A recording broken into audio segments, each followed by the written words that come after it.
नमस्कार दोस्तों, प्रधानमंत्री नरेंद्र मोदी ने बीकानेर में अपने एक इवेंट के दौरान पाकिस्तान को बड़ा मैसेज यहां पर दिया है और वो सारे टेररिस्ट जो कि पाकिस्तान में छिपे बैठे हुए हैं उनको भी एक बड़ा मैसेज प्रधानमंत्री द्वारा दिया गया है। ऑपरेशन सिंदूर के ऊपर बोलते हुए प्रधानमंत्री ने बहुत सारी बातें यहां पर बताई और किस तरीके से भारत ने अपना पूरा बदला लिया उसको भी अब एक मैसेज के थ्रू पूरे दुनिया के सामने, देश के सामने एक नए कैपेबल इंडिया की जो नींव रखी गई है उसके बारे में प्रधानमंत्री दहाड़ते हुए बीकानेर में नजर आए। वीडियो में आगे जाने से पहले समझते हैं क्या बोला है प्रधानमंत्री ने। उसके पहले एक इंपॉर्टेंट अनाउंसमेंट है अनअकैडमी टीम की तरफ से कि अनअकैडमी ने यहां पर अपने जो यूपीएससी सीएससी के सभी कोर्सेज हैं उसमें 60% का आपको डिस्काउंट दिया है, प्लस इसके साथ आपको 12 मंथ्स का एक्सटेंशन फ्री ऑफ कॉस्ट यहां पर इन बैच में मिल रहा है। इन बैच में आपको अनअकैडमी की टॉप फैकल्टीज जैसे आप मृणाल सर, प्रतीक सर, सुदर्शन सर जैसी फैकल्टीज यहां पर आपको इन बैचेस के अंदर पढ़ाएंगी। ये अपने आप में पूरा कंप्लीट बैच होगा जहां पर आपको ये सारी चीजें मिलेंगी। पूरा जीएस, सीसैट, टेस्ट सीरीज सब कुछ यहाँ पर कवर किया जाएगा।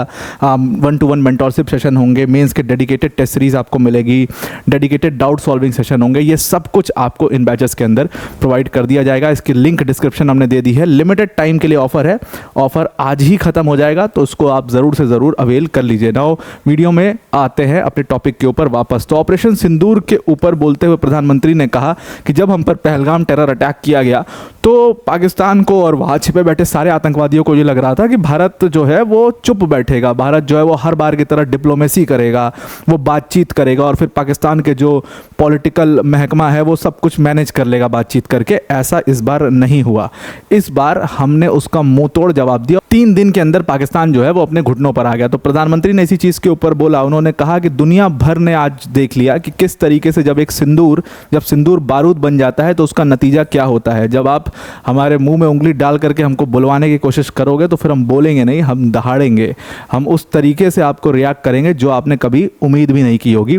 वो चीज़ भारत ने इस बार करके दिखाई है। उन्होंने पूरे भारत का बताया कि जिस तरीके से 22 अप्रैल को पहलगाम टेरर अटैक हुआ था, पूरा देश उस चीज़ से आहत था और ये गोलियां जो हैं वो सिर्फ उन लोगों को नहीं लगी, उन हिंदू टूरिस्ट को नहीं लगी जो उस समय पहलगाम में मौजूद थे।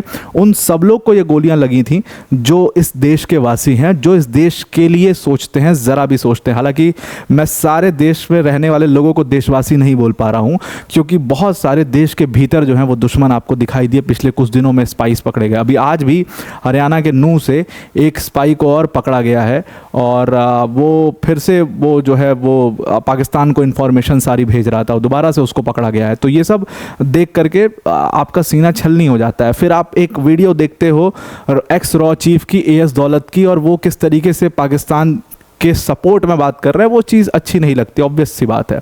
तो वो पूरा 140 करोड़ जो देशवासी हमारे लिए, सबके सीने से वो गोलियां गई थी और सब एकजुट होकर के साथ आए यहाँ पर। और यहाँ पर उन्होंने गवर्नमेंट का भी साथ दिया। गवर्नमेंट में भी आप देखो, पॉलिटिक्स में भी सारी जितनी पॉलिटिकल पार्टीज थी सब इसमें एकजुट हो गई कि नहीं, इसका तो बदला लेना चाहिए और इसका मुंह तोड़ बदला लेना चाहिए और ऐसा कि वो इमेजिन भी नहीं कर सकते हैं, ऐसा रिवेंज उनसे लेना चाहिए, ऐसी पनिशमेंट उनको देनी चाहिए। और फाइनली फिर हमने वो किया। इंडियन आर्मी, नेवी, एयरफोर्स सब एकजुट होकर के यहाँ पर सामने आए और पाकिस्तान को 3 दिन के अंदर, मतलब 7 तारीख से शुरू हुआ, 7, 8, 9 तक आते आते पाकिस्तान अपने घुटनों पर आ चुका था बिल्कुल पूरी तरीके से। जब 10 तारीख को एक फाइनल ब्लो दिया गया और उनके 11 जो पूरे एयर बेसेस हैं उनको डिस्ट्रॉय कर दिया गया तो वो पूरी तरीके से एकदम बिल्कुल ख़त्म हो गए। और जो बड़ी बड़ी बातें करते थे वो सारे, जो मतलब बड़ी बड़ी बातें करते थे, जिनको अपने बंदूकों के ऊपर गर्व था, जिनको अपने ताकत के ऊपर गर्व था, जिनको अपने टेरर के ऊपर गर्व था, आज वो सब लोग जो हैं वो सब अपने घर में या तो छुपे हुए हैं या तो वो ज़मीन में दफन हैं। और ये बात उनकी हो रही है जो लश्कर ए तैयबा और जैश ए मोहम्मद के आतंकी थे, जो कैमरे पर आकर खुलेआम बोलते थे कि हम तो जिहाद फैलाना चाहते हैं और हम कश्मीर के ऊपर कब्ज़ा करना चाहते हैं। आज वो कश्मीर तो छोड़िए, वो अपने घर के बाहर नहीं निकल पा रहे हैं। और आपने देखा किस तरीके से कल भी 2 लोगों को अननोन गनमैन ने गोली मार दी। वो बेचारे जैसे घर से बाहर निकले उनको गोली मार दी गई, सैफुल्ला को गोली मार दी गई। तो अब जो ये पूरा सीन चल रहा है पाकिस्तान के अंदर, इधर से भारत से तो डर है ही उनको, दूसरी तरफ से बलूचिस्तान ने अपना एक दबदबा बना दिया है वहाँ पर, पिछले तीसरी तरफ से तालिबान जो है वो प्रेशर डाले पड़े हैं। तो ये जितने टेरर मतलब आतंकवादी हैं ये सब अपने घर में दुबक गए हैं और इनकी निकलने की हालत अब बिल्कुल भी नहीं है। बिल्कुल ये इनको दफना दिया गया है ज़मीन के अंदर, और ज़्यादा अभी इनका बुरा वक्त आने वाला। अभी तो फिर भी कुछ नहीं, अभी तो फिर भी ये बहुत सब सेफ साइड में है, सब कुछ अच्छा चल रहा है इनके। अभी तो इनके और भी बुरे दिन आने वाले हैं जब शहबाज शरीफ की सरकार जाएगी। जिस दिन आसिम मुनीर पाकिस्तान का डिक्टेटर बनेगा उस दिन इनके समय और ज़्यादा ख़राब होगा, आप देखिएगा। क्योंकि आसिम मुनीर को मार्शल बना ही दिया है, अब वो बहुत जल्दी पाकिस्तान का डिक्टेटर बनने वाला है। और once he becomes a dictator, ये शहबाज शरीफ ये सब अरीफ शरीफ सब हो जाएंगे साइड, और फिर आसिम मुनीर अपनी मन मर्जी करेगा एंड देन वो पाकिस्तान की कॉफिन का आखिरी कील साबित होगा आसिम मुनीर का डिक्टेटर बनना। वहाँ की जनता जो है उनको समझ में ये चीज़ बहुत अच्छे से आ चुका है कि क्या चल रहा है और आसिम मुनीर अब क्या करने वाला है नेक्स्ट। बिकॉज इस पूरे वॉर में जो बताया गया कि जिसने इस पूरे वॉर को खोला, जिसने इस पूरे वॉर को करवाया, वो आसिम मुनीर था। आसिम मुनीर ने एक तरीके से प्रेशराइज किया ये वॉर होने के लिए, वो चाहता था कि ये हो।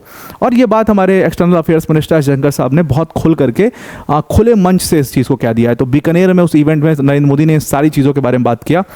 और जो पहलगाम टेरर अटैक का बदला था, बदले की बात है कि बदला हमने लिया कि नहीं लिया, वो प्रधानमंत्री ने कहा कि हमने 22 मिनट में पहलगाम टेरर अटैक का बदला यहाँ पर ले लिया। 22 मिनट के अंदर ये बदला ले लिया गया। क्यों 22 मिनट के ले लिया? क्योंकि 22 मिनट के अंदर जितने ये बड़े बड़े 9 टेरर आउटफिट्स थे पाकिस्तान के अंदर, वो सारे 9 टेरर आउटफिट्स को पूरी तरीके से निस्तो नाबूद डिस्ट्रॉय कर दिया गया। And that's the new India which you are seeing. अब ये आज का भारत है जो सीधा मुंह तोड़ जवाब देता है, जो डिप्लोमेटिक बातें नहीं करता है आपसे, आपको खुल करके मुंह पे जवाब देता है, और वो जवाब बहुत ज़्यादा स्ट्रांग होता है। तो हमारा एक्शन से बड़ा हमारा रिएक्शन होता है, और वो रिएक्शन इस समय पाकिस्तान ने देख लिया। जिसको जानना है इस रिएक्शन के बारे में वो पाकिस्तान से पूछ सकता है। टर्की को भी थोड़ा बहुत उसका ट्रेलर दिखाया गया है, अभी हो सकता है आगे चलकर टर्की भी मूवी देख ले। जब सारी चीज़ें एकदम पूरी तरीके से बैन कर दी जाएंगी तो टर्की के लिए बहुत दिक्कत हो जाएगी, और वो चीज़ शुरू हो चुकी है। तो आई होप आपको पूरा ये आर्टिकल समझ में आ गया होगा। वीडियो को एंड करने से पहले अनअकैडमी टीम की तरफ से बड़ी अनाउंसमेंट है कि अनअकैडमी ने आपको अपना प्रीलिम्स का क्रैश कोर्स जो है महज ₹1 में प्रोवाइड कर दिया है। इस क्रैश कोर्स को आप लास्ट मिनट रिवीजन कर सकते हो। इस क्रैश कोर्स को लेकर के GS, CSAT, 50+ mock test, current affairs का रिवीजन, ये सब कुछ इसमें प्रोवाइडेड है। 25 मई तक के लिए वैलिडिटी है। इसको आप ज़रूर से ज्वाइन कर लीजिए। इसकी भी लिंक हमने डिस्क्रिप्शन में डाल दी है। तो अब आपको पूरा आर्टिकल समझ आ गया होगा। आज के लिए इतना ही। Thank you and have a nice day.